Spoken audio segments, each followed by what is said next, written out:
Hello, my name is Andrew, and today we're doing a long-term review of INJINJI merino wool toe socks. So I've been wearing these for more than a year now, and I have a few different pairs to show you guys. I have one that's 12 months old, I have one that is 6 months old, and I have one that's 3 months old. So we're gonna take a look at the wear, see how durable they are, and I'm just gonna talk about my experience trying them out for trail running and hiking and casual and that kind of stuff. But first, just for some context, back when I started getting into more like minimalist barefoot shoe type of footwear, one of my favorite socks was smart wool. I just love the breathability, you know. There's nothing that beats wool in terms of temperature regulation and just like wicking moisture away from your body. It's a lot better than synthetic, which is what I wore for a lot of years, like when I was in high school track. It was just terrible. My feet were like sweaty all the time. However, when I got into more minimalist shoes, I started to notice, like I was wearing Ultra at the time and they have that more like wide toe box. And I started to realize that like I had this wide toe box, but the socks were like compressing my toes. They were like pinching them together, you know? So I was working as a shoe salesman and one of my coworkers was like, you should try INJINJI, like these toe sock things. And at first I was like, I don't know. I didn't really like them. I didn't like the feel of things between my toes, but then I got a pair of Vibram 5 fingers and I just kind of like had to, because I have to have toe socks. You can't put this kind of sock into a toe shoe. So it kind of grew on me. I just really like the sock, the toe sock feel, and I like the more, you know, flexibility. I like the fact that it spread out my toes, because I spent a lot of my childhood like playing soccer and running track, and so like my toes were already squashed like this.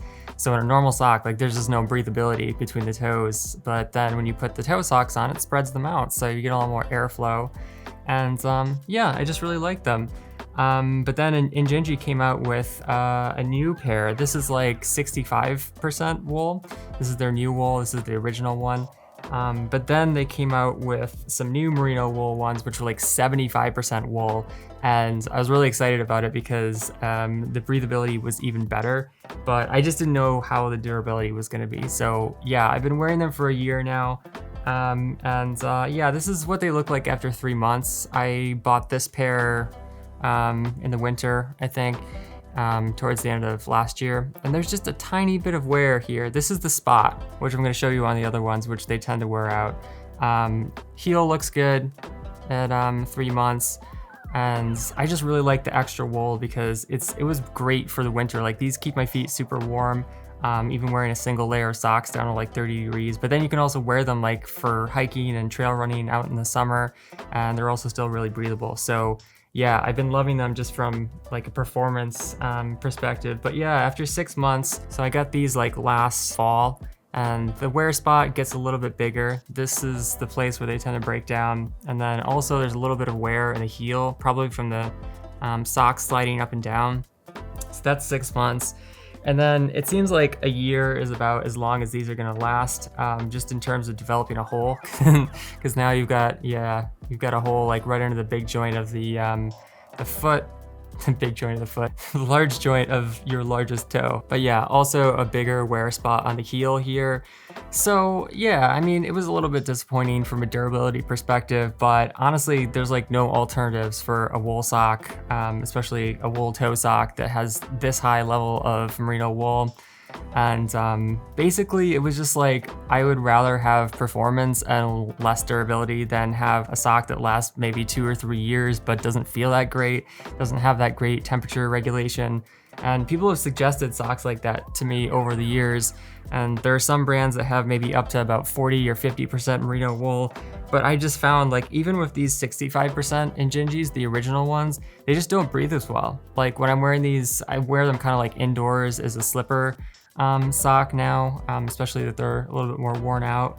And my feet can get a little sweaty in these, but they don't get sweaty at all in the 75%. So I don't know. In my opinion, they're just the best socks of all time. Yeah, the mid-weights kind of wore out the same way. I haven't used these quite as much. I found the Crew, the higher cut, to be a little bit more versatile because you can use it for summer, you can use it in the winter as like a snow boot type of sock. But yeah, just in terms of durability, one thing that you can do just to make the socks last a little bit longer is that whenever you go out, make sure to like shake the stones out of your boot or your shoe, because if you have a sock like this, it doesn't matter whether it's synthetic or wool or anything. If you get those little like pebbles and they're just grinding away at the fabric, like it's just gonna destroy a fabric. So shake out your boots or your shoes every time before you use them. And then mid-run or mid-hike, if you notice any kind of little gravelly stuff building up, just take a second to take the boots or shoes off and dump them out again. because it will make a big difference. Another thing you can do to make socks last longer is if you have a wear point and it's only in one place and the sock's mostly fine, like these, you know, they're a year old and the top looks fine and the upper of the sock looks fine, you can just layer, you know, you can put a smart wool over it or even another pair of INJINJIs to just kind of cover up the hole, and it's kind of like a new sock, you know. And the other thing that you can do is, like, if you have a pair of slippers, you know, and it's cold in the winter, or you just want to keep the slippers more clean, like these are the KOW slippers. I really love these. I will use an old pair of INJINJIs that work pretty much fine other than just having a little hole in there. And then, you know, I'll put them inside the slipper and you don't really feel the hole because it's already soft in the bottom, but it keeps the slipper clean, and then, you know, the slipper will last a little bit longer. So yeah, that's my long-term experience with INJINJI merino wool toe socks. I think they're just the best in terms of breathability and temperature regulation and just holding your foot in place, not shifting around, not compressing your toes. So I really love them. I wish the durability would be better, but maybe INJINJI will improve in the future. But for now, I'm sticking with them. They're basically the only socks I ever wear. And if you'd like to support the channel, you can shop with the referral links down below, or watch my zero drop transition video to learn more about barefooting. Finally, if you have a question about INJINJI socks or about barefoot shoes in general, let me know in the comments. Thanks for watching. Catch you next time. Peace.